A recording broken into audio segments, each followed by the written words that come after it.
1987. So ಈ ಸಂದರ್ಭ ರಣಧೀರ ಸಿನಿಮಾದ ಶೂಟಿಂಗು, ಕ್ಲೈಮ್ಯಾಕ್ಸ್ ಶೂಟಿಂಗು, ಅದಕ್ಕೆ ರೆಡಿಯಾಗಿ ಜಗ್ಗೇಶ್ವರ್ ಹೋಗ್ತಾರೆ. ಹೋಗುವಾಗ ಮನೆಯ ದೇವ್ರಿಗೆ ನಮಸ್ಕಾರ ಮಾಡಿ ಮನೆಯಲ್ಲಿರುವ ಗಣಪತಿಗೆ ವಂದಿಸಿ ಒಂದು ಸಂಕಲ್ಪ ಮಾಡ್ತಾರೆ. ಏನಂತಂದರೆ, ಸಂಜೆ ಬಂದು ಗಣೇಶ ಚತುರ್ಥಿಯ ಸಡಗರ ಪೂಜೆ ಏನಿದೆ ಎಲ್ಲ ಮಾಡ್ತೀವಿ ಅಂತೇಳಿ ಅಂದ್ಕೊಂಡು ಹೋಗ್ತಾರೆ. ಶೂಟಿಂಗು ನಡೀತಾನೇ ಹೋಗುತ್ತೆ. ರಾತ್ರಿ 12, 1, 2 ಆಗುತ್ತೆ. 2:40ಕ್ಕೆ ಶೂಟಿಂಗ್ ಮುಗಿಯುತ್ತೆ. ಜಗ್ಗೇಶ್ವರ್ ಅಂದ್ಕೋತಾರೆ, ಈ ಟೈಮಲ್ಲಿ ದುಡ್ಡು ಹೋಗಿ ಕೇಳಿದರೆ ಹೇಗೆ ಅಂಥೇಳಿ. ಆದರೂ ಇರಲಿ ಅಂಥೇಳಿ ಹೋಗಿ ಕೇಳ್ತಾರೆ ರವಿಚಂದ್ರನ್ ಅವ್ರಿಗೆ. ಗಣೇಶ ಹಬ್ಬ, ಗಣಪತಿ ಪೂಜೆ ಮಾಡೋಕ್ಕೆ ದುಡ್ಡು ಬೇಕು, ಒಂದು 200 ರೂಪಾಯಿ ಕೊಡಿ ಅಂತ ಕೇಳ್ತಾರೆ.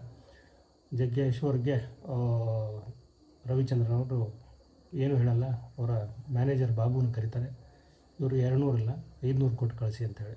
500 ರೂಪಾಯಿ ಸಿಕ್ಕ ತಕ್ಷಣ ಜಗ್ಗೇಶ್ವರು ನೇರವಾಗಿ ಬೈಕ್ ಹತ್ರ ಬರ್ತಾರೆ. ಬೈಕಿಗೆ ಹೊಡಿತಾರೆ. ಮಲ್ಲೇಶ್ವರಂ ಮಾರ್ಕೆಟಿಗೆ ಹೋಗ್ತಾರೆ. ಅಲ್ಲಿ ಹಣ್ಣು, ಹೂವು, ಹಬ್ಬಕ್ಕೆ ಏನು ಬೇಕೋ ಅದನ್ನೆಲ್ಲ ಖರೀದಿ ಮಾಡಿ ಹಬ್ಬ ಮಾಡ್ತಾರೆ. ಗಣೇಶ ಚತುರ್ಥಿ ಪೂಜೆ ಮಾಡ್ತಾರೆ. ಸೊ ಹೀಗೆ ಹಬ್ಬವನ್ನು ಆಚರಿಸಿದಂಥ ದಿನವನ್ನು ಜಗ್ಗೇಶ್ವರಿಗೆ ಮತ್ತೆ ಬರ್ಕೊಂಡಿರುವಂಥದ್ದು, ಒಂದು ಫೋಟೋ ಹಾಕಿರುವಂಥದ್ದು. ಗಣೇಶ ಮೂರ್ತಿ ಏನಿದೆ ಮನೆಯಲ್ಲಿ, ಮಣ್ಣಿನ ಗಣಪತಿ ಒಂದು ಕಡೆ, ಇನ್ನೊಂದು ಕಡೆ ರಾಘವೇಂದ್ರನ ಮೂರ್ತಿ, ಆ ಎರಡೂ ಇರುವಂಥ ಫೋಟೋನ ಹಾಕಿ ಈ ಎಲ್ಲ ಕಥೆಯನ್ನು ಬರ್ಕೊಂಡಿರುವಂಥದ್ದು. ಇದರೊಟ್ಟಿಗೆ ರವಿಚಂದ್ರನ್ ಎಷ್ಟು ಗ್ರೇಟ್ ಅನ್ನೋದನ್ನು ಇಲ್ಲಿ ಹೇಳ್ಕೊಂಡಿದ್ದಾರೆ ಅವರು.